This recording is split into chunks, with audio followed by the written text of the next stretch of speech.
going to be a bumpy night.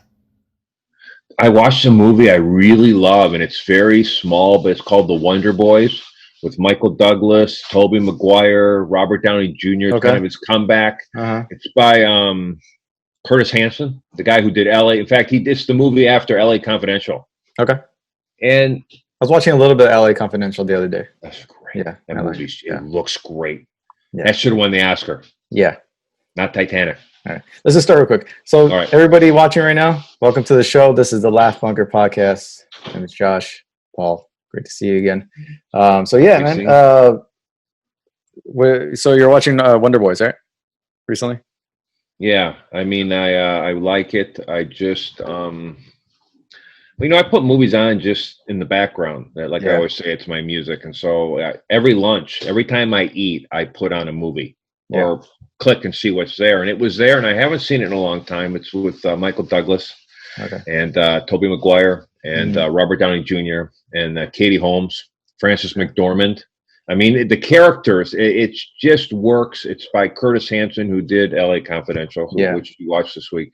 And it's just, I really like it. And if you are a writer, you will understand Michael Douglas's character to the max. And I think that's where, and it's from a book, in fact, because Scott Rudin was involved as a producer. And I really like it. I highly recommend it. I enjoy it.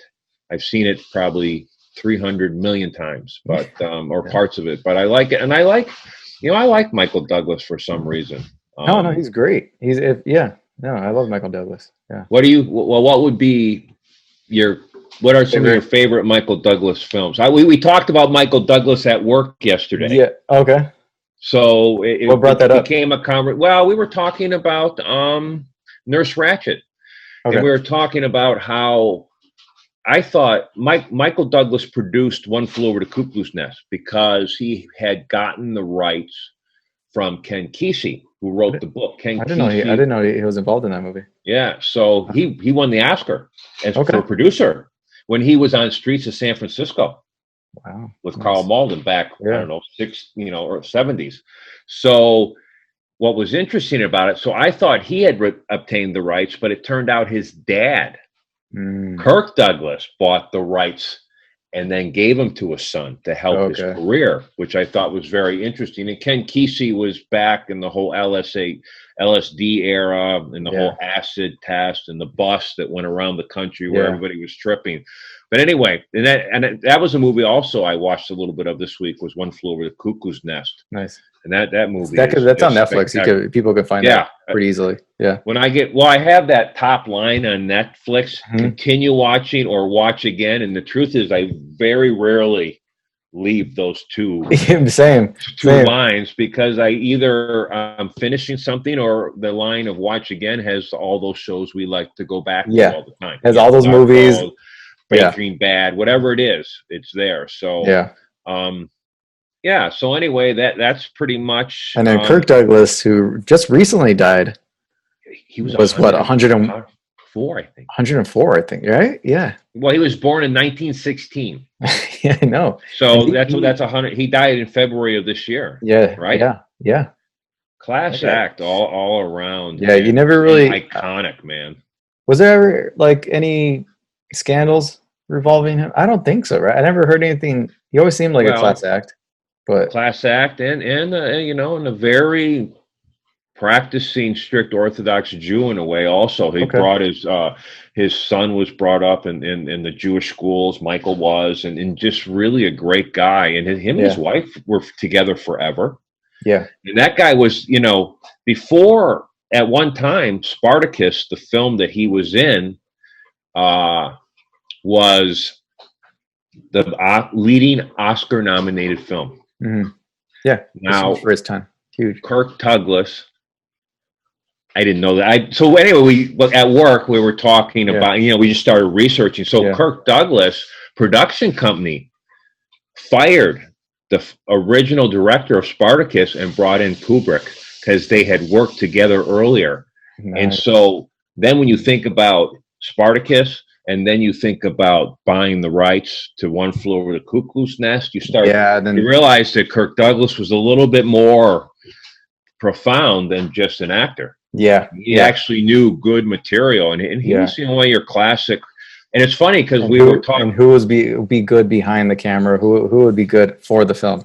That's what we. Yeah. Yeah, I mean, so he knows his stuff, and you know, when we were talking about, you sent me the link to that Mank, the new movie that's going to be on Netflix with David Gary Fincher. Oldman. Yeah. Uh-huh.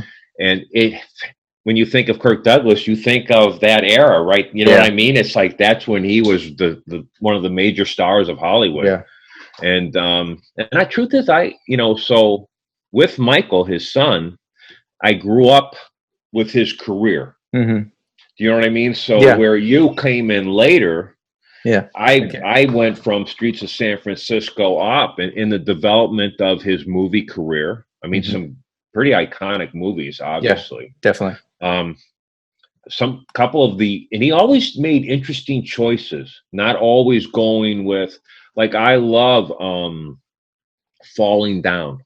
That's what I was going to say. Yeah. Where he's the computer, or he's the rocket engineer, right? Space engineer losing his job. He's in traffic. He gets irritated. It's like LA. Oh, and he does like everything 80s, that we want 90s. To do. You know what I mean? Like when he goes to the fast food and he wants the breakfast, and it's all like 1 minute past 11 o'clock, and it's like it's right there. Yeah. It's sitting there. You know. So I got rid of recently when I moved to this house. I let go a lot of my DVD collection. To my wife's aunt, who goes and sells a lot of things, swap meets and stuff like that. So I had her go and just make your money, whatever, just sell all this stuff, because I don't really get to enjoy it as much anymore. But Falling Down was one of the few DVDs I chose to keep, because I was like, I know I'm going to want to watch it at some point, and I don't feel like buying it again. So I couldn't let that one go. So I still have that one. It's a great film, and Robert Duvall in it too, as the cop, and the scene at the end of the pier, Yeah. Just really, and also a recent movie of Michael Douglas, not that recent, but one I keep watching over and over again, is The Game with Sean Penn. Yeah.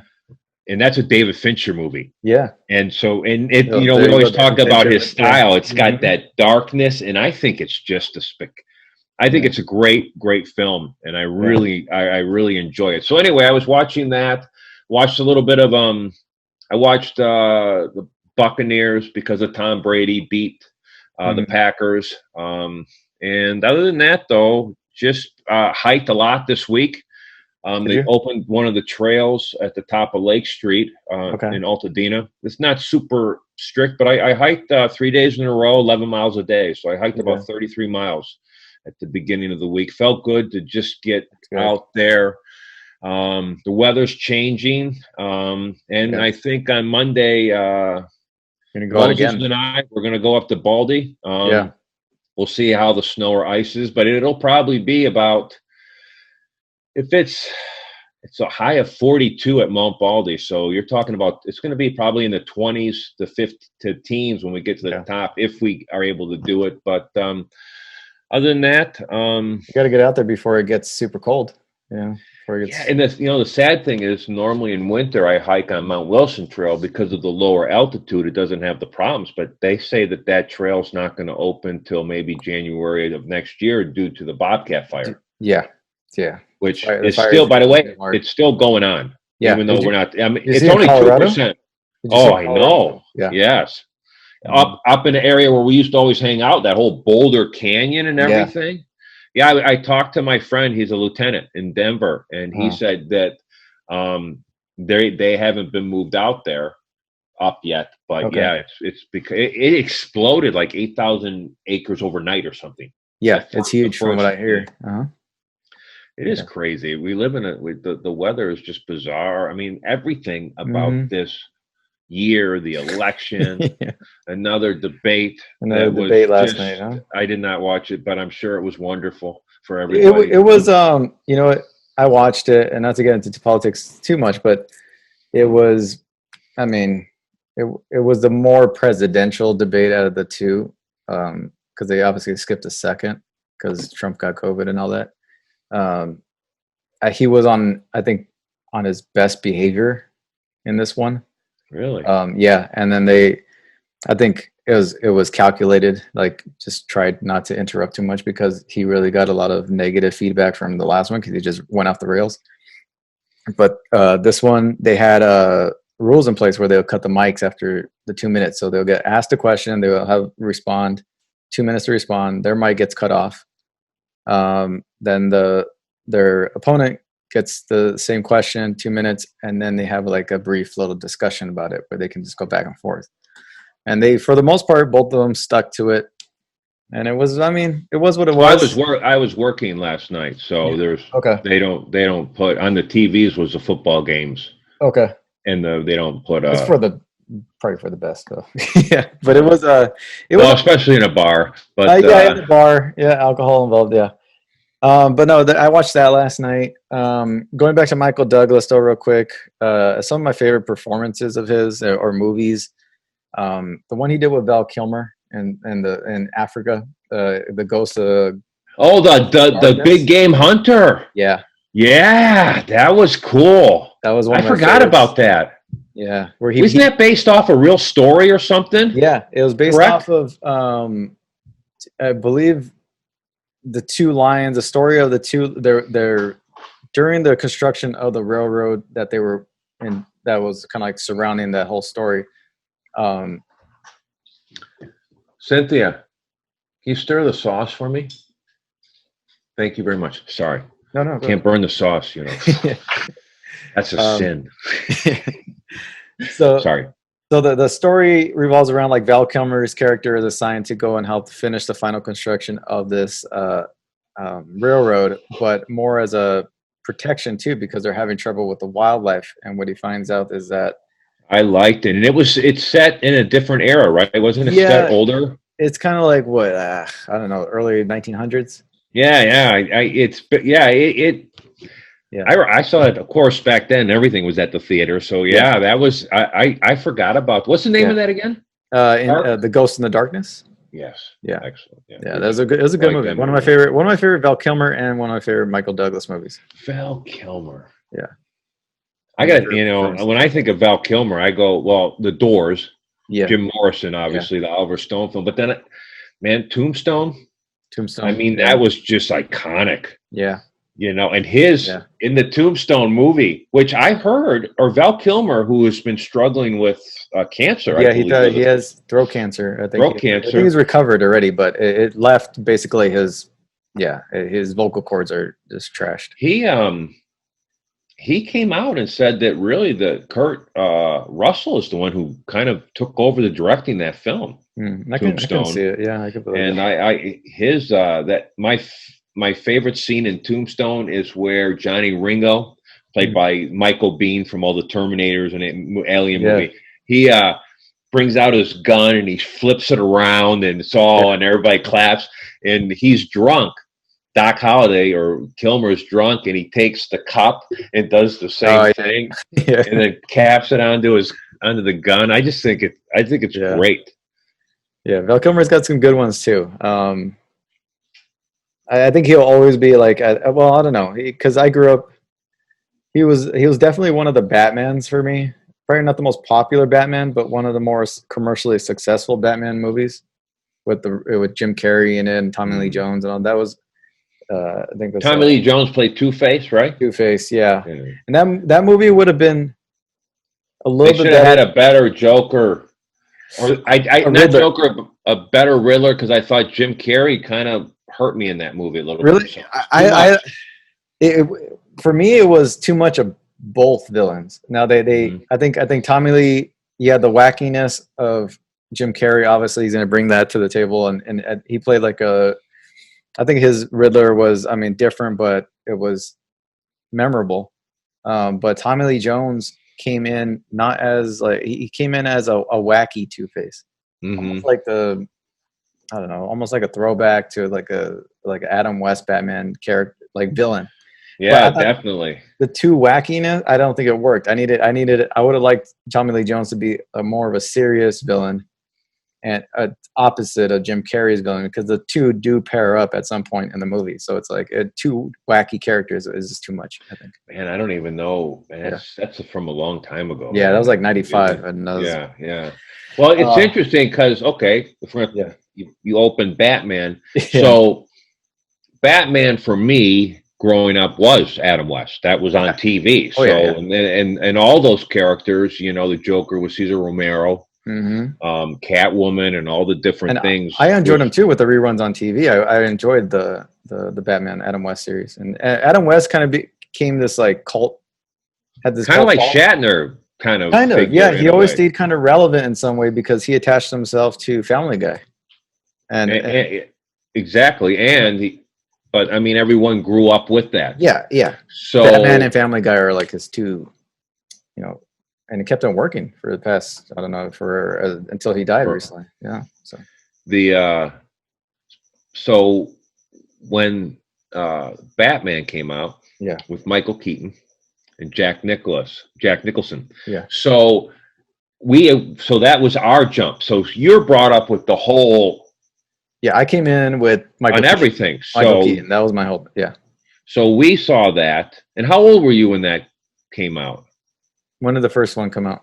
And you had to be really stinking young, man. I was super young. Yeah. But it was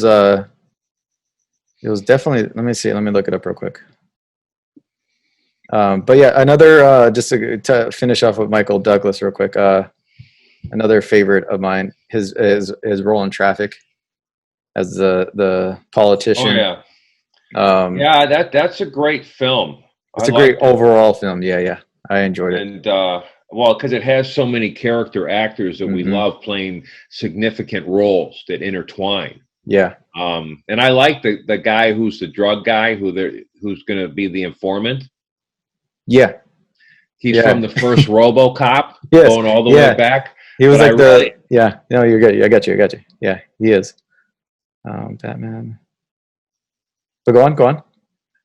So I forget what I was saying now, but so anyway, with Batman, back then we went to the theaters. It's got to be in the 90s. Oh, 89. 89. Okay. First Batman. I was super. I caught it afterwards. I caught it when. Okay, so what year were you born? 85. Okay, so I was 89, so I've been married a couple years.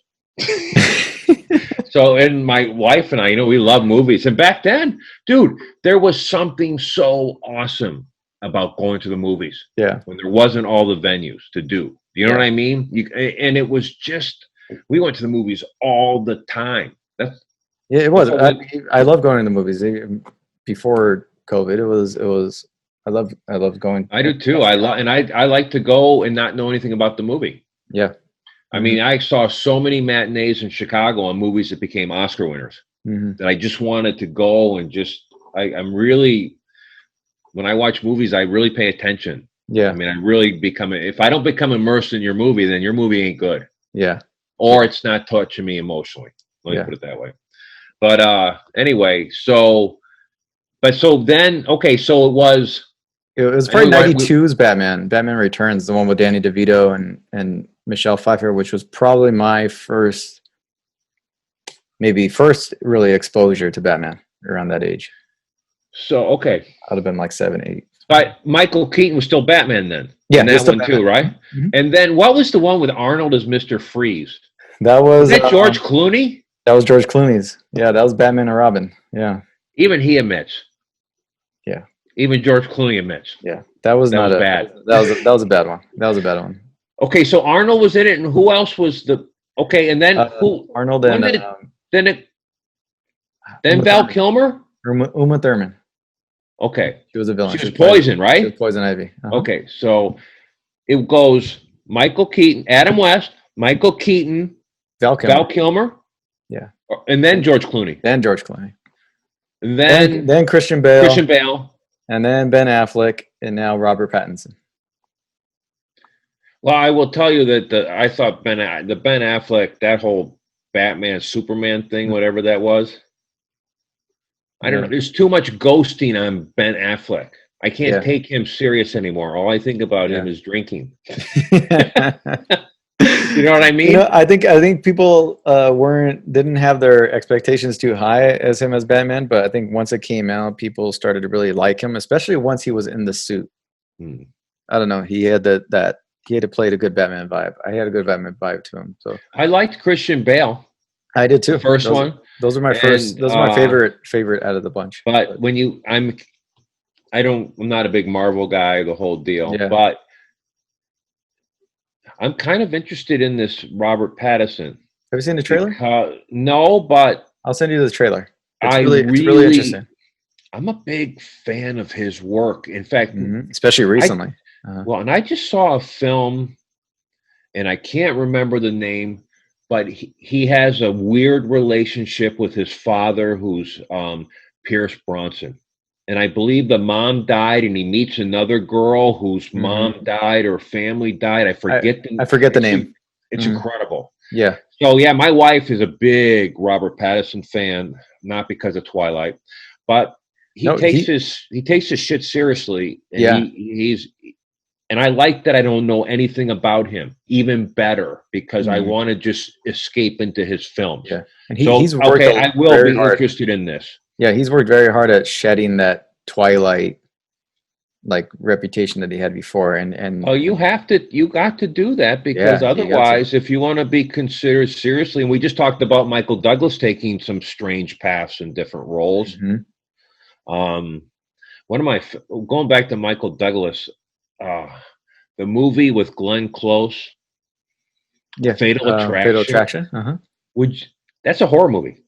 Yeah. Would you think that would be kind of a horror movie? Especially the end after boiling. But anyway, that's another one of my movies that That's a great one. That's a classic. Really liked of his. You know, Basic Instinct too. Oh yeah. I mean, Basic Instinct. That script that made that script sold for $2 million. And it's all because of the one scene. Have you seen the dialogue in that script? That movie is so wrong. Yeah, and you know what? My favorite scene, and you know who's my favorite character in that movie? I can't think of his name, but it's the character who plays Newman on Seinfeld. Oh yeah. And he's doing the interview and he's sweating. I mean, that performance is the best performance of the film. It's so iconic. That actor has some iconic moments in Hollywood, especially his role in Jurassic Park. Oh, of course, is memorable. Like everybody, he died. and everyone wanted him to die, so it was a perfect thing. Every scene he was in just stole the scene because he was so good. I mean, that's the greatest. I mean, can you imagine that kind of life? Because I mean, Seinfeld was a little bit more intensive work, but I mean, he just shows up, has a good time, and gets a paycheck. I mean, my wife just got a paycheck the other day again from Lady Bird. Yeah. I mean, it's just so when you think about it, to just get the residual, and just especially on a Seinfeld, or Jurassic Park, or anything else he's been in. Yeah. How about Lucille Ball's grandkids, who've been getting residuals since 50? Yeah. There's been a lot of Lucille Ball. It's constantly playing at my house. It's. Would you put it as one of the top? Oh yeah, TV shows of all time. Yeah, because it transcends generations, and it's and it's memorable, and the writing and the cast. Every episode is almost solid. There's no losers. There's no losers. Oh. That guy, her husband, he changed Hollywood. Yeah, there wasn't any residuals till he put it into place, and both of them really changed. She was a pretty tough lady, is what I've heard. I saw an interview with Des Arnaz, and it was on one of the late night shows. I don't know if it was Johnny Carson or it was on that. I think it was probably Johnny Carson. That was the only one back then. Yeah, and he was saying that she didn't mess around. No, and he had to fix a lot of fences, so to speak. And you would think at the time that she was coming up, the how society was, and for her to she had to be a ball buster. There's no way you can't. She to was survive. gorgeous when she was young too, Yeah. man. I mean, like movie star model, like I have two really. books. I have two books. One that my brother-in-law got that he really loves. It's that one. It's I forgot what the name of it. I have it here. That's all the backstory of the studio. They have a lot of interviews with like cast members and family members and everybody that surrounded her and Ricky and all them.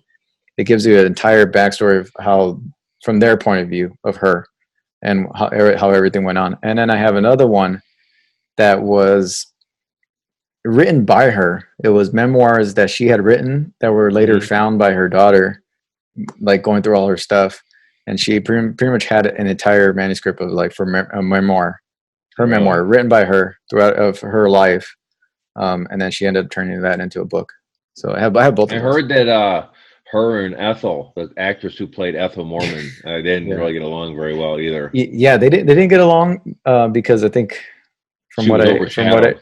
yeah, and Made her she dress weird clothing and different things too. always had to be a little bit heavier than Lucy. Mhm. The two people that really hated each other though was Ethel and Fred. Really? Yeah, they couldn't stand working with each other. Yeah, I saw that guy in a couple old 1940 movies too, like cop movies and stuff. So he was been around for a long time. Yeah, and I think she was always. I think when she was upset the fact that like when they were cast together as husband and wife, that he was so much older than her, that she kind of got a little. She felt that was kind of disrespectful to her, and also I think when he died, somebody got a statement from her about how, about when he died, and then that she said like good riddance or something like that. Like they really did not like each other. Yeah. Oh, that's hardcore. I didn't. I mean, I knew between Lucy and Ethel, but not. No, they actually they had a long relationship, a working relationship. I didn't really know Well, that. they worked on a couple shows. Yeah, because she went from I Love Lucy, and then she took Ethel or Vivian Vance all the way. I mean, from every sitcom that she had after that, basically I think she only wanted to work with her for like I think it brought her comfort. Maybe the vibe and they worked well together, but she wanted her along. She brought her along throughout her career for the most part. Is that one of the top 5 sitcoms of all time? Yeah, I would say top 3. You could put it. Okay, what would be the top 5 then? You probably throw Seinfeld in there because of how much of a social impact it had. Of course, yeah. MASH, you probably have to throw it in there. I think Gilligan's Island. What about Cheers? I never got into Cheers, but it was huge. I know that. I never really went back and watched it. I don't know. You would probably speak more to Cheers on how that changed. Well, yeah, and then you think about Woody Harrelson coming off there in his career, and the bartender. I can't think. What's his name? The bartender. I don't know. He's been in about 50 different shows.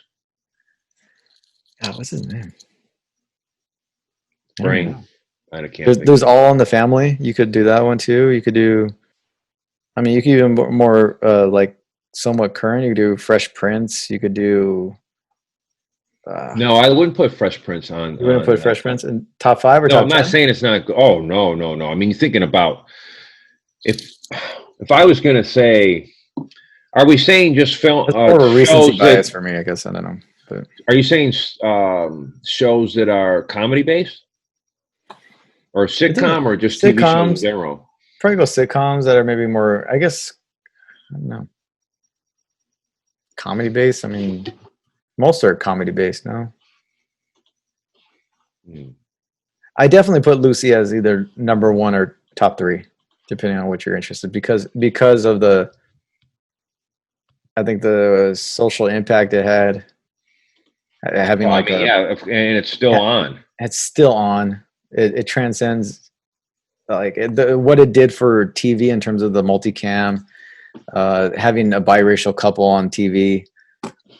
I mean, you name it. It like. Well, then Norman Lear. I mean, think about his shows that he did. Yeah. I mean, All in the Family, The Jeffersons, Good Times. Mm-hmm. I mean, he might be one of the most prolific TV producers of sitcom eras. But yeah, I mean, you have Seinfeld, Friends, Cheers. I mean, The Simpsons might be number 2. I mean, they've been going on forever. I mean, isn't it the longest running show? It's the longest running show, sitcom. I mean, even though he's a bad person, but the Cosby Show. Matt Groening? No. I'm saying Bill Cosby. Yeah. I mean, that show. Mary Tyler Moore. Yeah, Dick Van Dyke. I mean, Frasier. I mean, Frasier was spun off of Cheers. Yeah, I like Frasier. Frasier was good. Dick Van Dyke would have to go up there, right up there. Everyone I think so loves, too. Everyone loves Raymond. I mean, Roseanne. Where do you stop? Yeah, where do you stop? So it's all just a what your preference is, what your taste is. But I don't know. Regardless, I don't watch them anymore. To be honest with you, no.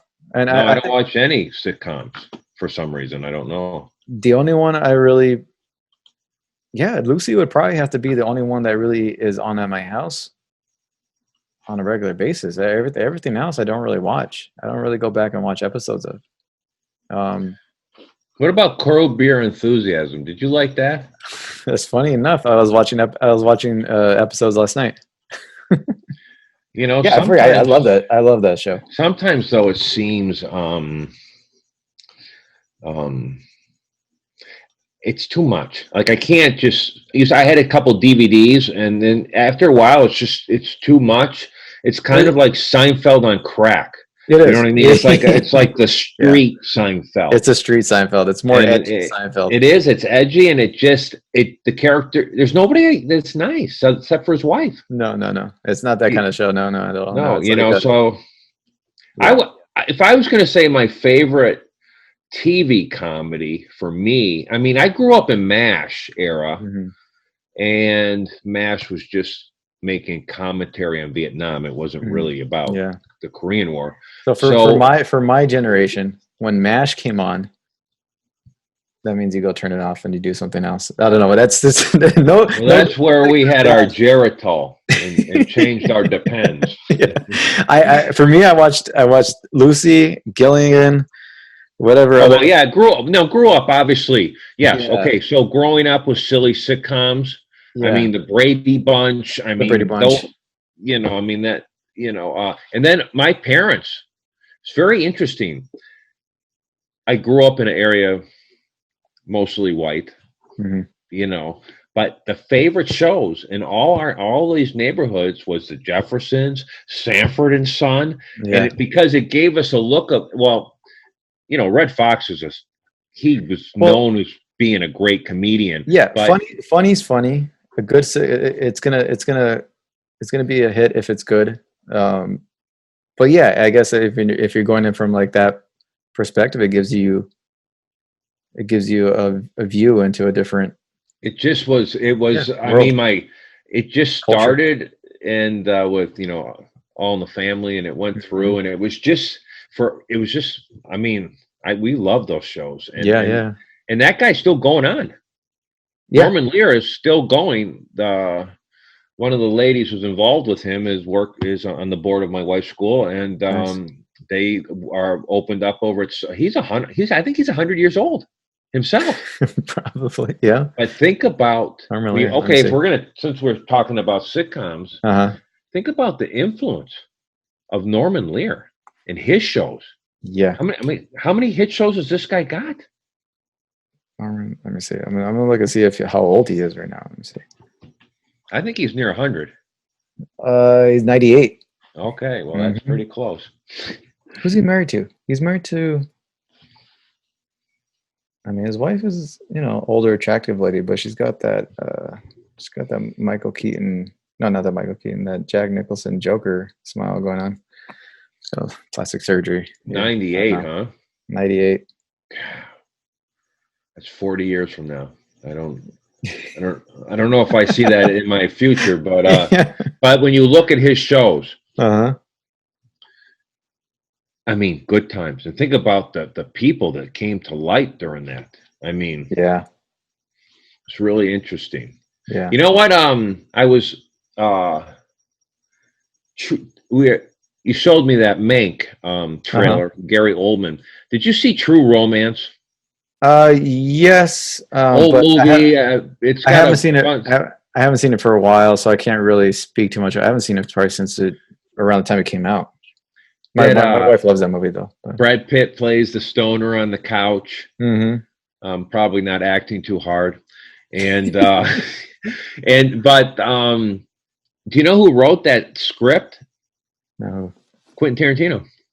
Oh yeah. That's right. That's why It was the first movie to be made after Reservoir Dogs. And I didn't. Mm-hmm. When you showed me Mank, I was looking at Gary Oldman, and I always have liked that guy. I mean, going back to The Professional, you know. And I thought him in those Batman films with Christian Bale, I liked him in those. Yeah. He was Commissioner Gordon. Uh-huh. Yeah, I really thought it worked. Uh-huh. Because a lot of times in Batman, they make the commissioners and the mayors too flamboyant, or like not just more. I don't know. Like, I guess for a Batman, they'll probably be a little bit more. I don't know. I guess Michael Keaton's his Commissioner Gordon wasn't really that memorable. Like, he was kind of just there. Right. Okay. It's the actor. Yeah. Who, the movie with Gene Hackman, owns the town, The Quick and the Dead. Uh-huh. That guy owns the bar. Okay. Remember his daughter? He doesn't do anything to stop the guy effect. Yeah. Okay. There you go. Came to you. No connection there. But he's a character actor that's in everything. Yeah. You know what I mean? He knew his place, and he works all the time. And let's see. What are we talking about? Oh, to touch on a superhero film. I know you're not a big superhero guy or like comic book movie guy. They don't live up to my expectations. Yeah. They can't take me. One of my favorite recent movies for like a DC that revolves around the Batman. Same Superman, the one that came out with Ben Affleck, Henry Cavill. His one solo movie of Superman, like I've recently watched a couple of times. It's one of my favorites that recently come out revolving those characters. It's got a great cast, and the opening scenes of that movie are I love it. Like that it gets you really into the movie, and then the action scenes, the fight scenes, it's like an origin kind of story a little bit.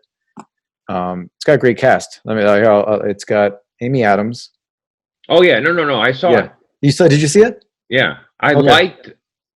Okay, Russell Crowe in the beginning.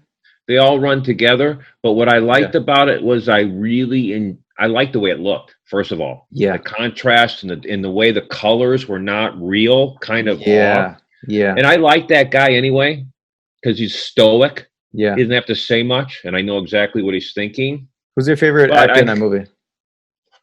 Well, Amy Adams is one of my favorite actors of all time because she steals everything. Yeah. I mean, the cast in there: Lawrence Fishburne, Russell Crowe, Diane Lane. My favorite though in that movie. Okay, so Russell Crowe, I'm ghosted with Marlon Brando. How? That same character from the first Batman. Oh yeah, that's true. That's true. See what you because he plays. I had to suffer through. Do you know how much suffering we had to make from our comic books? We didn't grow up in your era where you just jump on. It's just great. We had to suffer with buffoons. Well, no, I had to come up through the 90s where I couldn't wait till they started making movies like this because everything that had come out before was just not good. I was like in the 60s and 70s. I know, that's what I'm saying. So I still had to live off of what your generation gave us. And then, so it wasn't until like Spider-Man came out in 2000 that we actually started to produce some decent stuff. But it's funny because in the Wonder Boys is Tobey Maguire, and really I know we're not talking superheroes, but I mean I had loved his Spider-Mans were some of my favorite Spider-Man movies personally. I think even to today, it's still a lot of people's personal favorites. I know the new kids. I really liked it, but I like him as an actor personally. I do too. Yeah. And there are rumors that the new Spider-Man that's coming out. I saw that. No. It's going to. I saw an interview and he made some reference to what he thought or something. So when I was looking up his Wonder Boys, and I was, so Spider-Man, that was that would be my favorite.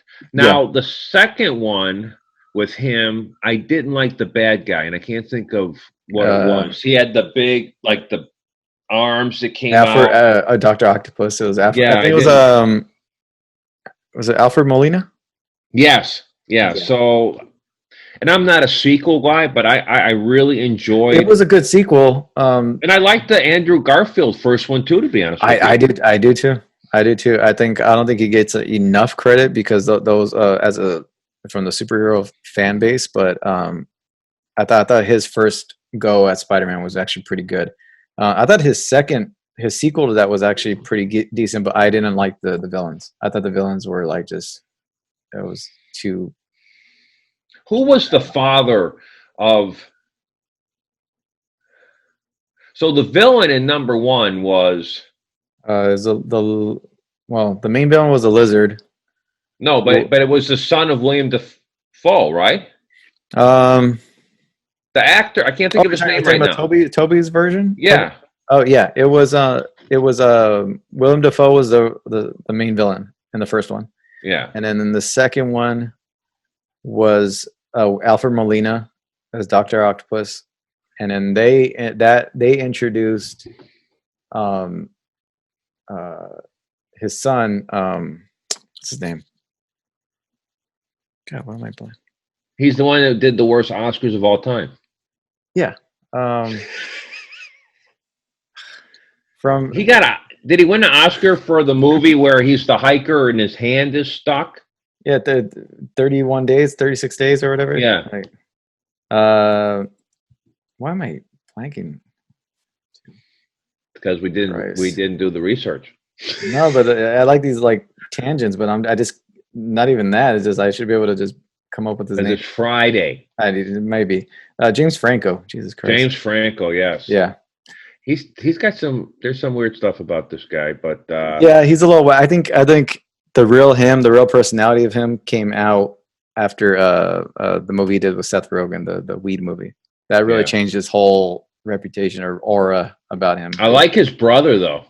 Yeah, younger brother. I think he's pretty good. He's pretty good, and a good comedic actor too. They're both really solid comedic actors. But back to the Superman movie. I watched that a couple of times. Got to be one of my favorites that have come out recently. You have what's from The Bodyguard. What's his name? Is his dad? Like we're both. I don't have it today. Me neither. Dude. No, I just got off 3 days of work, and man, working nights and not sleeping is Kevin Costner. There, yeah, me and me. I have no excuse. Yeah. Well, see now, Kevin Costner is an actor from my generation. Yeah. He got panned on some movies, but he did some pretty good movies back in the 70s and 80s and 90s. No, I like Kevin Costner. Kevin Costner, no matter what the overall movie, if it's good or not, he usually is good. Did you see his speech when he won? I don't know if it was a last SAG award or Emmy award for that show that he was on, and he got up there and he gave a speech. And he talked about how the first time he was here, and it was during that Close Range, or not at Close Range, the movie with Gene Hackman, and how he was such a jerk, kind of, and now to come back years later and to be appreciated and understand what he had missed the first. It's one of the great acceptance speeches, and it just was awesome, and for people to realize how blessed they are. Yeah, and to come back, and he's a solid actor, man. I mean, I grew up in his era, Field of Dreams. I mean, the Untouchables we've talked about a million times. He was the flavor of the month in Hollywood for a little bit of time. Yeah, he was. They spun him out. Solid, really classic movies like the Untouchables and all that, and Field of Dreams, Dances with Wolves, and all that. But Oscar. Yeah, and I think he did. Towards the late 90s and early 2000s, he kind of fizzle out a little bit, I guess, in terms of the mainstream. Did you see the movie with him? It's where he's a serial killer and he takes out, I can't think of his name. He's the goofy comedian. They tried to make him a movie star. And then it turns out that his daughter is a serial killer. No. Oh man, it's I have to. Let me see It's if on that show Yellowstone right now, which is getting a lot. Yeah, it's gotten. Have you seen it? No, I heard it's like a mix of. I don't know. It's got a little bit of Ozarks in it. You know, got a little bit of. I did watch a little bit of that. Have you watched that show? Which one? Ozarks. Oh yeah, no, I love Ozarks. But have you gone back to watch episodes or? Well, no, I don't think you can. I watched a little bit of the third season. Ozarks or Yellowstone? Is it the drug thing? It's got a little bit. It's got a little bit of that going on, but it's. I heard it's got a little bit of that kind of feel to it, where it doesn't. It starts off like, feeling like this kind of like Western-ish, you know, Montana kind of like, you know, farming. I don't know. It becomes very dark, very very mobbish quickly, and it's a pretty. Is it worth watching? From what I hear from everybody that's you haven't seen it then? Okay. I haven't seen it, no, because I don't think it's easily available. I think it's on Paramount Network, but I think if you try to get it anywhere else, you have to pay for it like Amazon and well, the movie that I was talking about with Kevin Costner being the serial killer is called Mr. Brooks. It's a 2007 movie directed by Bruce Evans, but then the comedian I'm talking about is Dane Cook. Okay, I didn't even know they did a movie together. This movie is great, and I loved it. And what it is William Hurt plays the conscience of Kevin Costner. Okay, and it's worth a watch. I know you like creepy stuff. Yeah. So I think I would highly recommend it. I like as far as I like everything about that from what you're just telling me right now. William Hurt, Kevin Costner, even Dane Cook. Demi Moore plays the cop trying to bust him, and it's all on. He makes a mistake. Oh, it's a good movie, really, and it's in that era where he was kind of off the page. Okay. Kind of off Hollywood Reporter, so to speak, and But it's a good movie, and I would I highly recommend it. I would. Okay. It's for you. You would like it a lot, and it's solid as all get out. Yeah, and Dane Cook does a good job. That's good because he got panned a little bit on when they try to put him into a lot of comedic. Well, they wanted him to be the man for a while. They did, and he couldn't carry the mantle. Question: going back to Marvel, there's this controversy right now with Chris Pratt joining the thing, but then all these people came out and said, "Man, this is one of the most solid people in Hollywood and whatever." And I was wondering what you thought about that. No, I like Chris Pratt. I know he's a kind of a devoutly religious person, and he keeps his personal life, his politics. He's married to actually Schwarzenegger's daughter. Yeah. No, I like the guy. I've always liked the guy. The guy's a great actor, comedic actor. I loved everything he's been in, from Parks and Rec to the Marvel movies he's been in. Guardians of the Galaxy is you know what? First of all, I like Chris. I like him a lot, and he's a good guy. And my take is just it's people assuming about him, like assuming things about him that because he's religious, because he's, I don't know. I like what Robert Downey Jr. said in his reply. Yeah. What did they say? He said, "Okay, all you sinless people sitting on the couch, maybe you should turn off your social media and look at your own lives." Yeah. It's true. Make some things. They're going after him for no reason. They're making up. They're going after him because not just politics. I mean, Christianity is. Yeah. And they associate that with totally with everything Republican. Everything Republican. Probably at the moment is like it's seen as like all negative and the wrong, and so it's I think he's just it's a little bit of a witch hunt type of thing. But I think when I moved here to LA, I had a friend. He worked in the outskirts of Hollywood, but he was from my church, and he said I would get more respect in Hollywood if I was a murderer than a Christian. Yeah. Well, yeah, out of fear that you'd be killed. But anyway, Matthew McConaughey was on Rogan's the other day, and he actually asked him that question, like, because you're kind of an openly religious kind of Christian person, did it kind of give you any issues being in Hollywood, which is not so religious and kind of looks down, especially on Christianity, kind of looks down on it. And he answered it in a good way. So I'll send you that link because I'll send you that. Is Matthew McConaughey a spiralso person, Christian?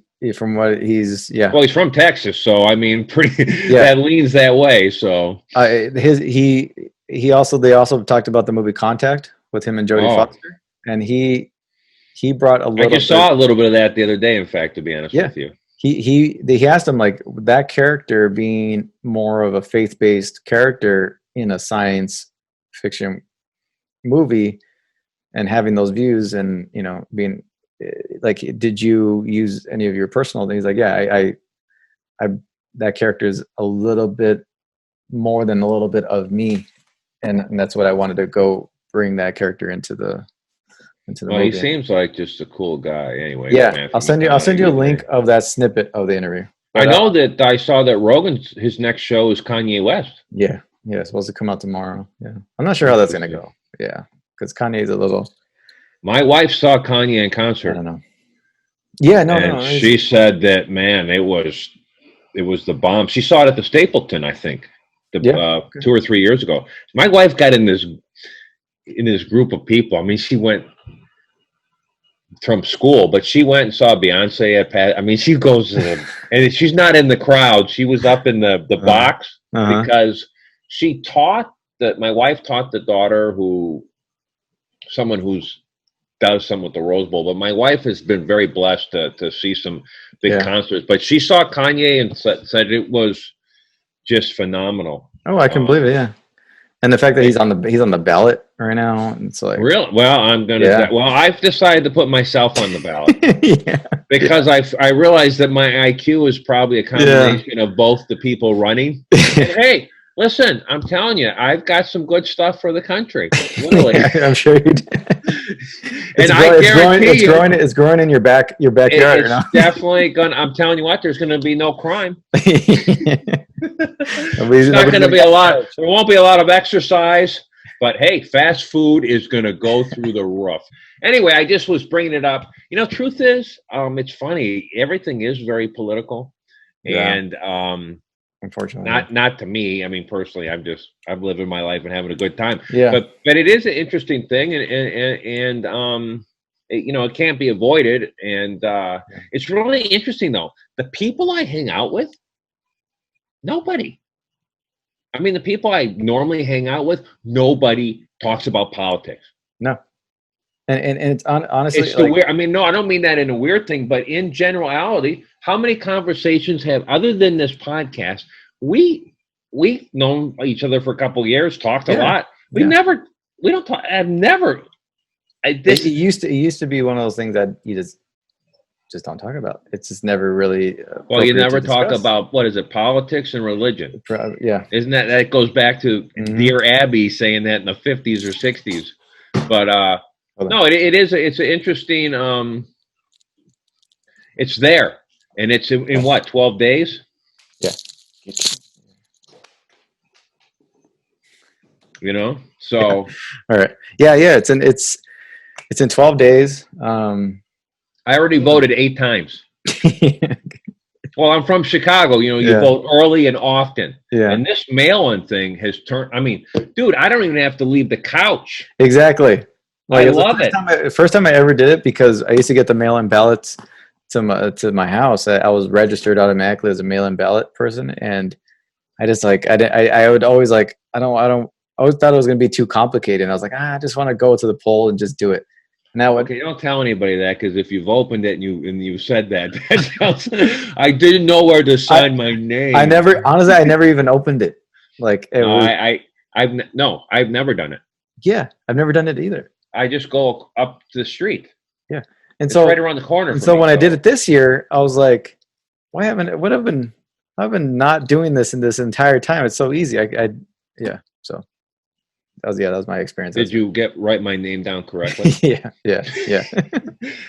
But yeah, going back to you know what? I figure with the scandals, it seems to be appropriate that, man, I'm going to look like an angel, which is crazy compared to these people. So I feel pretty good. Yeah. And, you know, I have my core following. yeah. 3 people. 3 people. Yeah. And only one of them is related, which is scary. But anyway, I don't know. It is what it is. Everything's political. And honestly, if people get off their phones and just like in the real world, like we were saying, the time that we've known each other, the time I've been at the worked with each other at the hotels, it's not even interacting with guests. It's not like what you see on the internet. The real world and the real people do not concern themselves with half of the stuff. No. I mean, I live my life. I mean, you know how I live my life. Yeah. I mean, my associations are every class, race, creed. I don't, and it doesn't matter to me who you are. And all these people, that's what I love, is that if you meet someone who's an asshole, all you got to do is like turn, and there's someone cool right here. And you know, I mean, I know we want to have hope in all these politics and whatever, but this is all run by money. Yeah, it all is. The debate should be by the number one financial sponsor of each candidate, because then we would know who's in charge or whatever. Well, I think I was watching it, and I think the Anheuser-Busch was a sponsor of this last debate. So there you go. Okay, so what is that telling you? When alcohol, isn't Anheuser-Busch one of the top beer companies in the world? Right? Yeah. Okay. Well, I'll tell you what, if it would have been crack on the bottom, I definitely would have joined and would have. Yeah. No, I'm just saying that just says whatever. But anyway, that being said, it doesn't matter to me. It doesn't matter. Yeah. And I'm just having a good time. And I think I work. When is the election? The 3rd, right? November 3rd, 2nd. 4th? Is it? November 3rd or 4th, yeah. How sad is that? The biggest news. I guess that pretty much says that politics isn't saying anything. We don't even know when the election. Yeah. My sister's birthday. I'm glad. I can't wait. No. Those days to happen. No. What is it? It's the 3rd. It's the 3rd. My grandfather, remember? We have a shot for Paul Conroy. We will have a shot on his birthday, which is election day. That's probably why he was an alcoholic. No, he wasn't. And I'm not saying that. Yeah. I'm just saying that would definitely lead to Steve sent me Steve. You know Steve. Yeah. Beldes. He's always sending me stuff. And he was telling me how I will accept the election. And I sent them a picture of Jameson. I said, either way, I'm good. I won't worry about it. But yeah, I forgot it. It's my grandfather's birthday. He was, in fact, you know what? I'm going to check, but I believe he was also born the same year as Kirk Douglas. I think he was born in 1916 or 14, one of those two. I remember because he was too old for World War II. Oh, okay. So, to be drafted. So I'm going to look that up, but then he would have been 104 too today or in a couple of weeks, which is kind of interesting. What age did he pass away? You know, what's really weird was that he had got cancer. Uh-huh. He worked in the automotive industry. So he worked in the steel mill part of the Etzel Ford plant in Detroit. Okay. Now I'm sure there was massive, cautionary protections for bad stuff in those days. Yeah. I mean, you might as well just been breathing it through pipes, asbestos or whatever. Yeah. But he also smoked Pall Malls. Okay. Are you familiar with Pall Malls? No. They don't have filters. Okay. Okay. So he smoked a couple packs of Pall Malls a day, drank shots and beers. Okay. And I never saw him intoxicated except for one time on Christmas Eve. And he dragged me into the snow and took me up and down the street to show who was doing a shitty job on their Christmas lights. And he was, now that I'm thinking about him, it's interesting. So he was what kind of Christmas tree do you get? I know it's a crazy question. You would say Douglas Ferns? Okay, yes, you're right. Okay. So. Well, last few years we have the kind of like don't say that expensive fake ones. Yeah. Okay. What? The what? The ones you put in a box and you take it out. It's huge. I'll show you. I'll show you. I'll send you a picture when it's done. No, don't ever send me a picture. Anyway, so They look real. They look real. My grandfather was a Douglas fir man. So this is back in Detroit. And this dude, his lights on his tree was spectacular, right? Mm-hmm. So he would visit all the, in-laws, right? So he would come to our house, and first thing he'd walk in, my dad'd be like, is he gonna light the tree? I mean, it was so crazy, but his stuff was spectacular. But when we moved from Detroit to Grand Rapids, we had a huge yard, and we cut Christmas trees from our yard. Oh, nice. For Christmas. And when you put the fresh tree in your house, there's before you got the fake tree, you remember all the needles on the ground? Yeah. Well, there was none. And you walked in your house, it smelled like the forest. It was nice. And it was interesting because Christmas was different on the East Coast than for you. Mm-hmm. Our first Christmas here, I'm barbecuing Omaha steaks. Okay. It's 80 degrees. It just was like, and we grew up with, obviously we had big families, Irish. So we were, the fireplace, everybody was over. It was just people aren't hanging out in the middle of winter. So it was just, there were more inside. It was a very interesting. Well, for us, Christmas is always kind of a big thing. But traditionally, it's like, you get family gets around and they bring food over. Tamales are like the huge thing during that year or that time of the year. Everybody and somebody either they're making them there, or somebody brings them over, or there's a good place a restaurant that we know that makes them. You just go and pick some up. Hey, on a side note, this Christmas, tell me where to go get the best tamales. Okay. Or take me someplace to go get the best tamales. Yeah. Because I remember what year did you work at our hotel when Victor was the head valet guy? He wore the outfit, or was that before your time? He would have been before Ivan. He was before Ivan. Yeah. Then okay. I was there. Yeah, because I was there before Ivan took the role. Okay. Yeah. Well, he wasn't in charge, but he was the head bell. He was the guy who wore the outfit. Perfect person up there. Personable, knew everybody's name, coolest guy. So for 2 or 3 years, I would trade him cookies for his wife's tamales. Oh, nice. And his wife made turkey mole tamales, and she would bring them in the pot from the stove to the hotel, and they would never even make it to my house. They were the best. There was something about the difference. They were spectacular. That sounds pretty good. Oh, they were, and I like mole personally. Yeah, I do too. Especially if it's a little hotter. Yeah. You know what I mean? I like it a little bit, not totally brown, but get a little bit of red in there and bring it in. And anyway, the stuff was great. So anyway, for John Paul Conroy on the election, going back to Paul Johnson. We'll take a shot and then just... So you asked me what year he died. This is very interesting you said that. Uh-huh. He got cancer, lung cancer, but it had metastasized. He was tough. 2 or 3 weeks before he died, he was painting full time. So he went from working at Ford to starting a painting company. Okay. In his 60s, and was painting mansions like in Grosse Pointe. Yeah. And so we heard he was sick. He had the tumors. I went and saw him. We were living in Grand Rapids, and so I went back. I saw him, and then I went to my freshman year. Okay. In college, Bible college. And it was the craziest thing. I got this thought about him or whatever, and within 5 minutes, there was a phone call at the end of the hallway. It was my mom telling me he had died. Wow. It was the weirdest, like I had this weird feeling, and it was just bizarre. And, I haven't even thought about it since that time. Yeah. And so what also was interesting was that, so I went to the funeral, and I went to an Irish wake. Mm-hmm. Do you know what that is?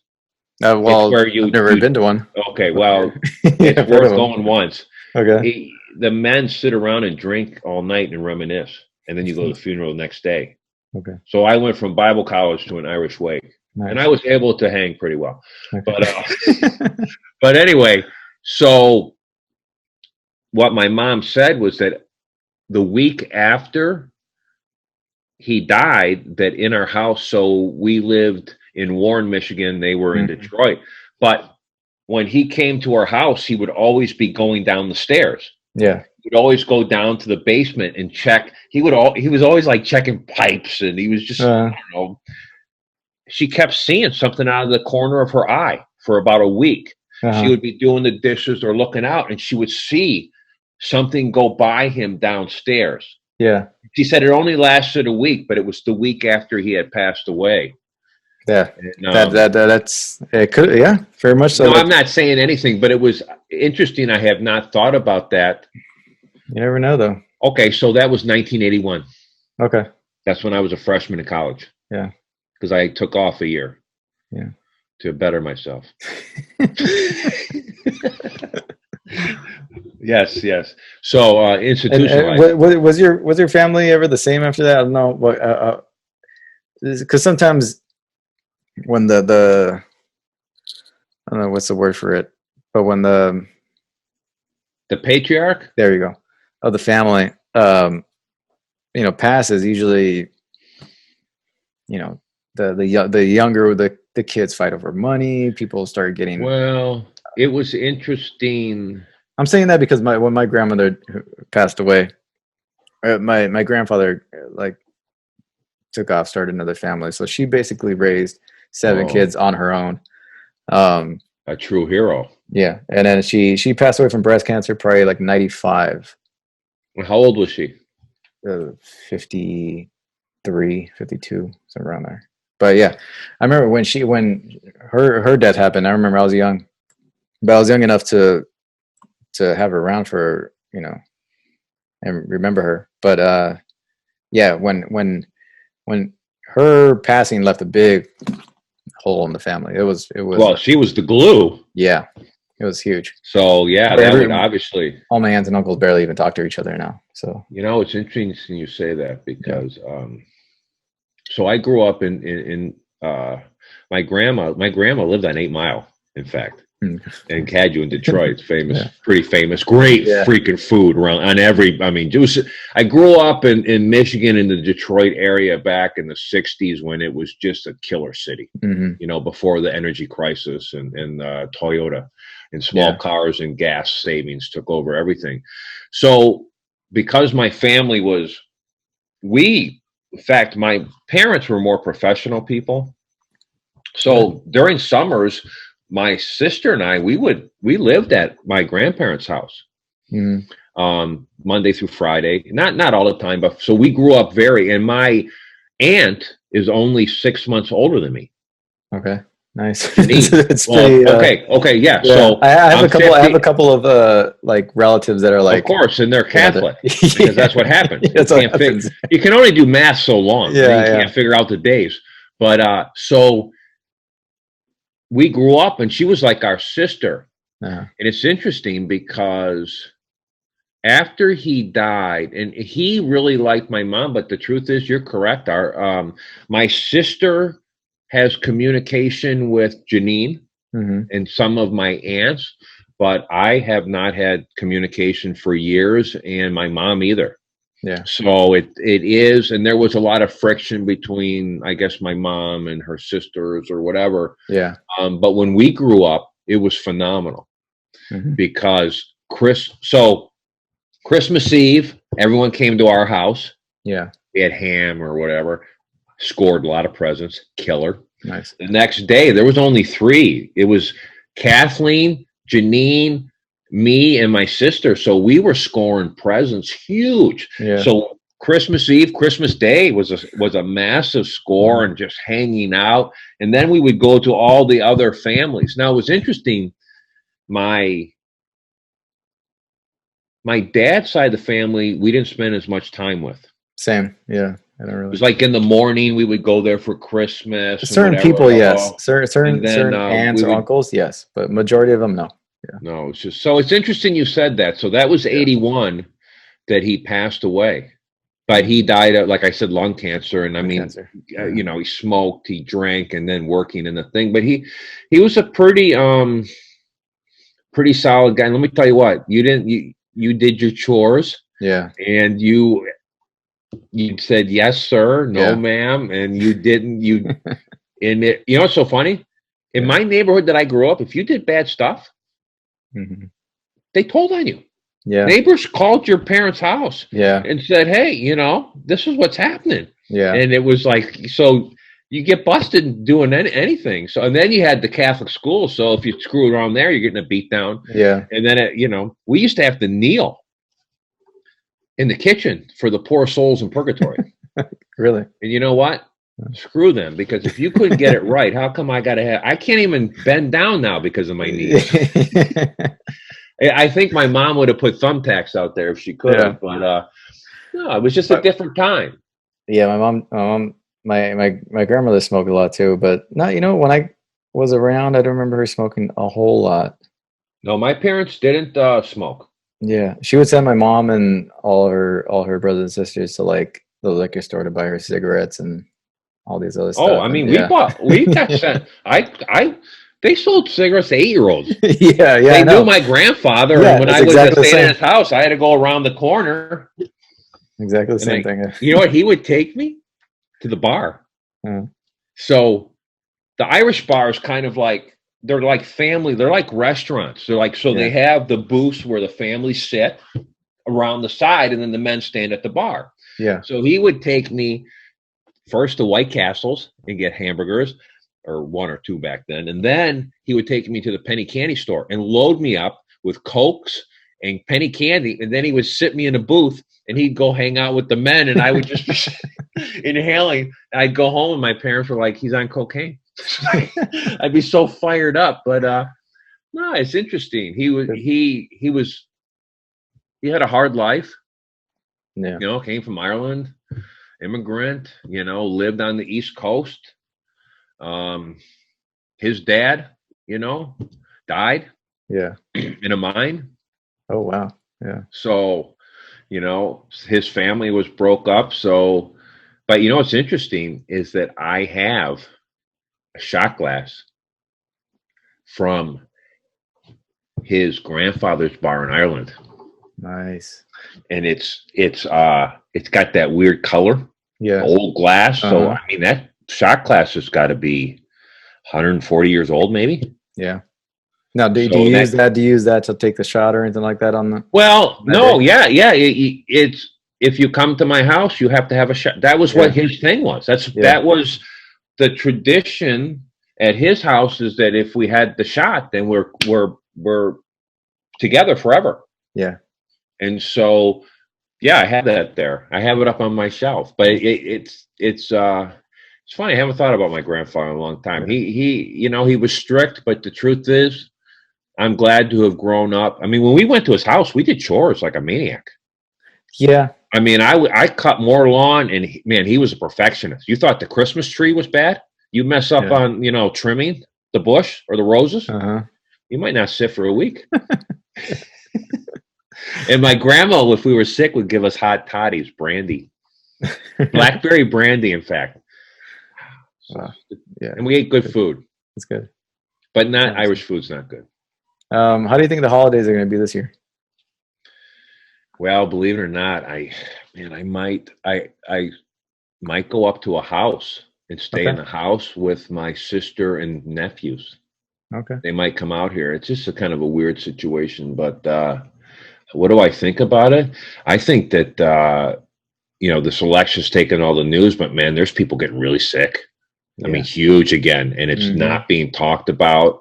And you know, it's not the sickness, because people, people want to blame Trump for this or that, or for people die millions every year. So, you know, it's a horrible thing. We didn't suspect it. We should probably be going after the people who invented this shit, and we all know who did it. But I just saw a TV show. It was the news, business news. I think it was Bloomberg, and they were talking about malls. Gap's closing 200 stores. Yeah. Everything is going online. Yeah. And so in fact, literally at lunch before we talked, I saw this. So, I mean, when you're talking about the holidays, and that's just where Target was, you have to have a reservation to shop at Christmas time. That was part of that story. Yeah. So, That's I don't what you think know. they're going to do this year? Because what are they going to do for Black Friday? Is it basically just going to be all online? I'm sure it is. Well, I mean, unless you want to tear stuff up at Walmart. Which I'm curious to see I don't how even that's gonna think go. half the people going to Walmart have Wi-Fi, so I don't know if that's going to work out. But no, I don't. It's just, it's like my wife is still very protective about it. I'm a little bit more. I mean, I work at a hotel. I deal with people from all over the country. Yeah. But I wear gloves. I wear a mask. Also, I'm pretty fit. So I think that you'll be all right. And the truth is, if I don't feel good for a couple of days, I start sucking down vitamin C. I get rest and kick it. But I think the holidays are going to be weird. I mean, it's going to be weird. Yeah, it's going to be small gatherings. People are still going to get together. I don't think that's going to stop. Yeah, the way things have gone on, it's just everybody's. Well, think about all these little stores that had the nicks and knacks that you bought that aren't there anymore. Yeah. So if Broadway now has shut off to July 1st. Yeah. I mean, and literally the GM of our hotel told me that there's no recovery next year. They're counting 2022. That's what, because it's the way this thing's been politicized. It's like people still need to feel safe, and if they don't feel like things are safe, it's until that happens, you're not going to get a lot of this recovery. I don't know. Have you been on a plane yet? No, I haven't really needed to, though. I think if I was going to go on there, I don't think I'd be afraid to get on, even though I don't like flying in general. I hate flying. See that lady hit the air attendant the other day? No. Yeah, she wouldn't put on a mask. See, that's and the lady. I mean, yeah. The problem is we didn't get the right information right away, and it's like if everybody was just like, you put on your mask, you social distance, but everything's open, you can conduct your lives, but you must abide by those rules. That's fine, but everybody is like doing things different, and then everybody wants to. Oh, within the state. Oh, so Orange County's here. Oh, guess what? Now they're having to drop down because they go up, and it's like you have the red states that are like, screw masks, screw social distancing, screw the Democrats, and then their cases go up, and then they have to close their schools and their businesses back. Well, a friend of mine wanted to visit me. Yeah. Literally, he's the guy who runs trips to Everett Base Camp, and so he said, I'm bringing some people to train up to Lake Tahoe. Yeah, and he goes, do you want to get together? Well, it's 3 days before my wife is leaving 4 days before my wife's going to see my mom, who's 84. And I said, listen, you're from Wisconsin, dude, no offense, but you're like the breeding ground of this disease. Yeah. And if we're outdoors, there's no social distancing in a tent. Yeah. And that's a problem. It's like I get people wanting to live their lives normal as possible, but then a lot of those states and a lot of those cities, and even in our state, they're just like, you can't. They just want to act like it doesn't exist. So it's like. Well, I work at the hotel. Yeah. It's really interesting though, because I have the map. Oh, let me tell you something that was interesting. I wore a plaid shirt at Venice Beach. And I wore the red bandana and a hat, and man, I was getting some crazy. Like, what was it? What was your? So I had plaid shirt. I had it all buttoned up because I protect myself from the skin. I had the red bandana. I had a hat and sunglasses on, and I was walking, and man, people, and some of these people were definitely gang members, and a lot of them were Hispanic. We're just giving me a really bizarre. They can't tell exactly what you are because you're kind of covered up. Oh, I know. And well, and I mean, my skin's a little darker anyway, but I mean, Yeah. I meant But to even ask then, this there's about you. lighter skinned Hispanics, so it's like No. your face is covered, your eyes are covered, you got your hat on, you're plaid up to like looking like No, I had it buttoned and up. yeah, looking like So Debo from Friday. so my wife was like, people were like giving me some really I can imagine. interesting look. I don't know if they thought I was gang or whatever, but it was just I'm in jeans, boots, and this thing walking, and it was just kind of an interesting thing. Yeah. But I'm going to Venice Sunday morning again. Oh, nice. I'm going to take pictures. You're gonna spend Photographs. like a day or a weekend, or like a couple just days? going to spend all day there. Okay. Tomorrow I'm going to get up and hike about 12 miles and then come see you. Okay. And then, but Sunday, me and my wife are going to go down to Venice and hang out, take some pictures. I love walking around early in the morning there. Cool. Very incredible. Though it's going to be cold. Yeah. So looking forward to tomorrow. If you're able to stay for the fights, I'm going to have the fights. I'm going to have some food. Well, the truth is, if when I get my work schedule. Yeah. I'm curious. I'm curious to see how you feel about the fights too, because it's gonna be. Is it women? No, it's a top heavy kind of like it's a fight card where the main fights are up at the top. Okay. And then there will be women on the fight card. They're sprinkled in here and there. Yeah. You don't like the women fight? You know why? Is it because boxing doesn't really, give the women boxers a lot of love? Because in MMA it's different. MMA, I mean, they'll put an entire card based on like a woman fight. All right. Well, let me tell you what I have to say about this. Yeah. I think women can do anything. Yeah. And most of my projects have been involved with women. Yeah. But when I think of women, I think of like one of the greatest creations that God ever did, because he created man, and then he said, "Oh, we screwed this up. We gotta fix it quick." So he made women, and I think of them as almost like majestic people. I guess you know what I mean? So it just feels I feel uncomfortable with anyone hitting a woman or child, even if it's another woman and child. I don't know. So it doesn't translate, and I don't watch it. It just seems uncomfortable to me. But I'm not in any way saying that it's not incredible, or that these aren't phenomenal athletes. I just respect at a different level, and I know there's other people who think like me when it comes to the sport. No, there are even people within the sport, and they've been asked that question. Don't feel comfortable when they see other women, when they see women fighting each other. Well, coming from my perspective, I don't know what I can attribute that to. I don't know if it's just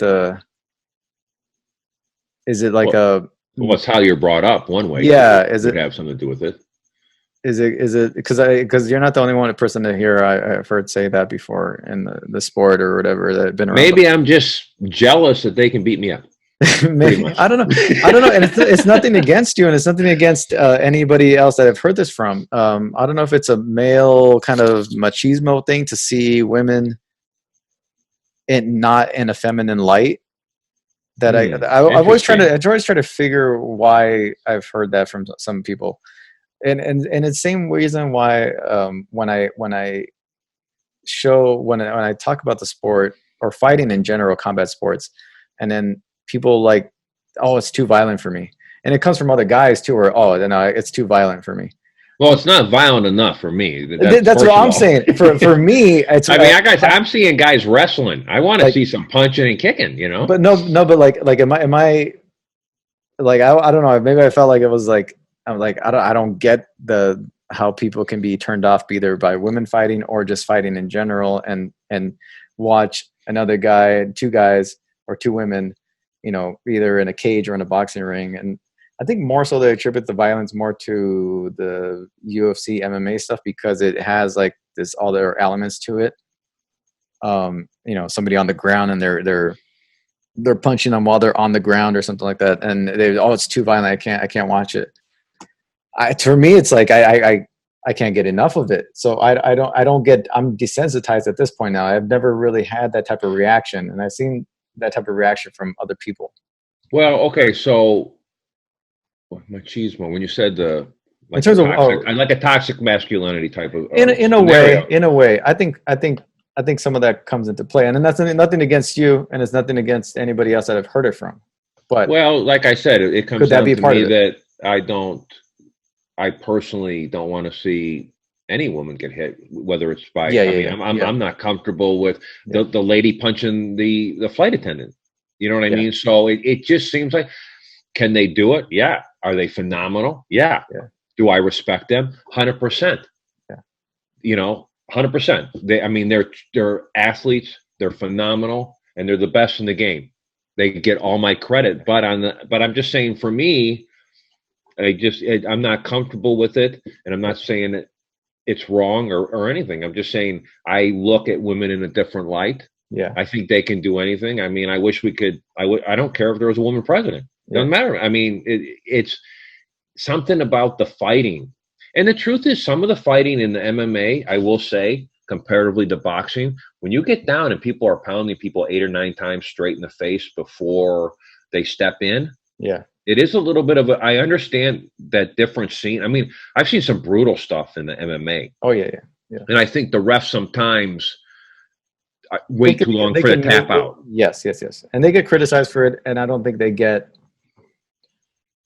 I think commissions protect. Well, we're getting into MMA talk, but I think commissions sometimes protect their judges and their refs a little bit too much, where they don't hold them accountable for situations like that, because they do come up in boxing and in MMA and combat sports, because it's a dangerous game that they play. I mean, I just saw one the other day where the guy he got hit 8 times. He's Yeah. on the ground. The guy was kind of kneeling, like Yeah. had him pinned and was nailing him. And I thought, wow, the guy's not moving. Yeah, it And depends. I think some of them are too late, some of them are too early. Most of the time, yeah, but it's a hard it's a hard thing to judge, because all sport human. to ref, because Yeah. even in fighting in real life, I mean, it can go any way so quickly. And some of these knockouts that I see in MMA, Yeah. I think that the guy who's doing the knockout is more surprised than the guy getting knocked out. Like, he can't believe that it's happening. You ever notice that? Oh yeah, because from what I always hear, it's not the shot that you feel or expect to land that really is the one that does it. A lot of times they sometimes fighters, when they've landed that knockout punch, they didn't feel like, or they didn't expect it to be that punch, and that takes that person out. And it's kind of like one of those, they're surprised by it, I think, a lot of times. And then the relief of, oh, it's over, I won. I'm not going to die today. Yeah, I'm not going to die today. The only time I've ever felt as much stress is going in the ring. Yeah. I only fought a few times. Yeah, because you've had some experience. Yeah. Was the game show. When I did the game show thing, and are they going to call me? Holy shit! I don't want to be called. I don't want to win. It is the most stressful thing. I was on this show. What game show did you do?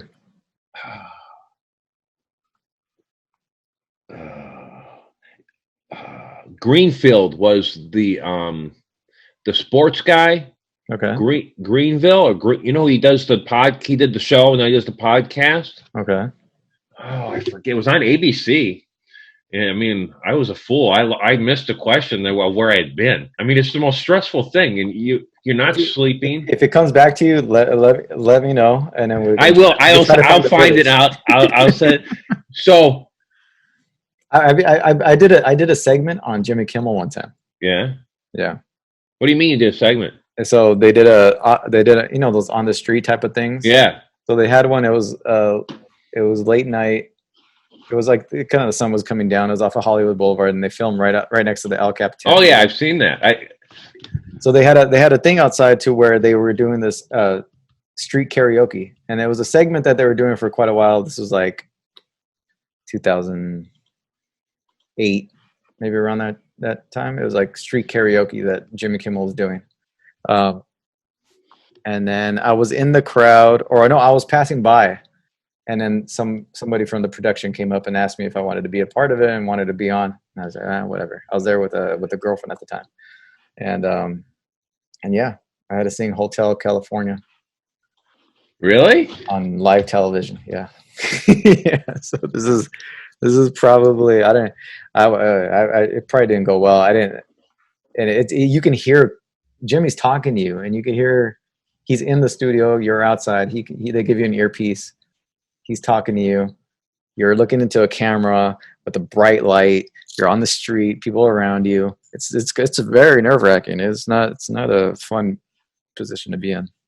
But I don't know why I did it. But Well, but I didn't get anything for it. But I remember how I it went. I I did it right, but it's already nerve wracking to do karaoke in general. But I missed winning millions of dollars. Truth is, I think the winner won 1.4 million, and it was kind of like a man. I'll have to look up what the name of it is. But the funny thing was that it was on Craigslist, right? So it was called Duel.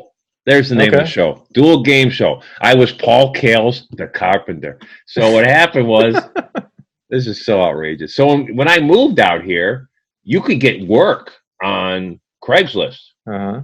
I mean, no, I got like set gigs, like building sets. It was really they were really using it. So I saw a thing called Carpenter. And I said, oh, okay. So I went down, and it was this long line of people. I'm like, what the heck? And these guys all look like no carpenters. They look a little West Hollywood soft kind of, you know what I mean? In fact, the interview was in the building 2 doors down from that Beanery place, the famous coffee shop in West Hollywood, the Beanery. It's very famous. People sit outside. Anyways, right. Yeah. So I showed up, and we had to fill out so for the job interview, I get this trivia. I'm like, what? Like, I'm thinking I'm getting a job, like to build the set, and I got a trivia, test. And I know stupid stuff, so I filled it out and I handed it in. They goes, oh, please come in. And then they told me it's for the game show. And I said, why do you want me? And the lady looked out the door and pointed down the line and goes, because you don't look like them. You look like a real person. So anyway, we did the show. I haven't thought about this in years. And it was shot at ABC or Disney. Is Disney part of ABC? Yeah, Disney owns ABC. Yeah. So it's that studio over there off of in Burbank. Uh-huh. And we were sequestered at this hotel, and I don't even know where it was. We didn't even know where it was. Oh, nice. So we went. People stood outside your door at the hotel. Oh, okay. During the filming, they went to the bathroom with you because they didn't want anyone co-spearing the whole thing. Remember the famous movie with Ray Fiennes? Quiz show? Yeah, the quiz show. Uh-huh. So they had lawyers always around, and something in practices is what their legal practice. Something in practices where they're always checking brands, what's on your shirt. So we were eating like the most, we're in the executive dining room at Disney, just getting fed, food, and you're not sleeping. And then you're filming. You go, God, I hope I don't got to take a dump. And it's just like, so anyway, I got called up. I mean, every time they spin the thing and the lights, I mean, that's not for me, man. And I was like, just like freaking out. So I got called up, and I missed on a question about Minnesota. And it was what is the highest point in the U.S.? And most people either think, well, Washington or what is it, Maine at the top. Yeah. It's not. It's the boundary waters of Minnesota, which I had stinking canoed. So, man, when I messed that up, so, it was filmed and you couldn't say anything. I couldn't tell my wife about it. You had to sign all the papers. And when that show aired, I had to turn my phone off. I mean, idiot was one of the nicest words used, but anyway, it was a weird time. And truth is, it was really interesting moving out here in 2007. Mm-hmm. You worked all the time. Yeah. I mean, I didn't have a job for a couple of years. I just did side work. I did background work. Yeah. Every day. Back then, I got on a roll where I could, but it was crummy pay. I think it was $10 an hour, $8 an hour. It was horrible back then. But you got the work. It's probably different now, right? It's a lot. Well, no, I think now is it Corey was thinking about doing it. Yeah, And I they remember we were checked it talking out. about it, and I was telling But him like, you it's should hard. check it They're out. not taking anybody. No, I'm not sure now, especially now, right right now. No. But yeah. So my wife did it. But you know what? You know who else did it? Central Casting would be. You've It's heard of them, right? yeah, yeah, Okay. I mean, Brad Pitt went through there. You yeah. know what I'm saying? So at one It's like time, really the only places the big places to go that you could just, if you look up Central Casting. so we did that, and then I got doing gripping and different things, not union stuff, all non-union, but there was a lot of work back then, and especially carpentry work. I got a lot of good jobs off that, but now I don't even know if there is Craigslist anymore. But It's Craigslist. It still exists. It's still there. I think I bought some good stuff on there. I'm sure they sold a lot of weights on Craigslist earlier this year. The only thing with Craigslist is like it's just all shady because you're on there, you're looking up stuff, and even now it's like that's why I think OfferUp and all these other apps are a lot better because they give you the images, they give you descriptions. It's very user friendly, and the user looks this better. is back. This is Craigslist still operates like you can. Well, they got a big prostitution sting. Because 3 years ago, people are using back page thing or whatever, but drugs and prostitution. Anyway, good way to end the show right there, Don. Yes. We're gonna go do drugs and prostitution. But no. So anyway, that was really that's interesting. Huh? That was send me a link of that your episode. I'll send you the picture. I'll try to find. I had a headshot. I don't think I'm gonna find it. And Bob, the host you'll know from ESPN. He was the host, and it was just kind of a weird thing, but got paid really well. Believe it or not, even to not be on it. And if I would have just going back now, I could have done really well. Yeah. But when you're on there and there's audience, and it's just the most nerve-wracking. I mean, I can sit on my couch and do that millionaire show, and nail them continually because it's multiple choice. Yeah, that also makes it easier because you're able to eliminate 2 right off the bat normally. Yeah, but when you're there, it's and you're not. Lights on you. Oh, I forgot about that. And I made some really good money on that too. Believe it or not, it was crazy. Yeah. And it was what it was. That was a different time back then. Yeah, but that was before security work. Or whatever I do. Yeah. But anyway, so other than that, anything else you saw that you want to talk about? As far as on the list of recommendations this week, I know we have a weird show. We don't have but you know what? We should probably go back horror. We could do next time. Halloween's going to be close to that. You know what we should do tomorrow? Yeah, let's get a list of people's horror movies. All right. We'll have people there. Let's ask them what they have to say about it because I'll be interested to see. But we should probably deal with that again. We'll discuss their top 10. I think I've watched Curb Your Enthusiasm. I finished How to Make It in America, the second season. What else have I been watching? Oh, we got Man of Steel. That's about it, really. Vertigo. I watched Vertigo with Hitchcock. Oh, really? Yeah. Is that who's the main character in that one?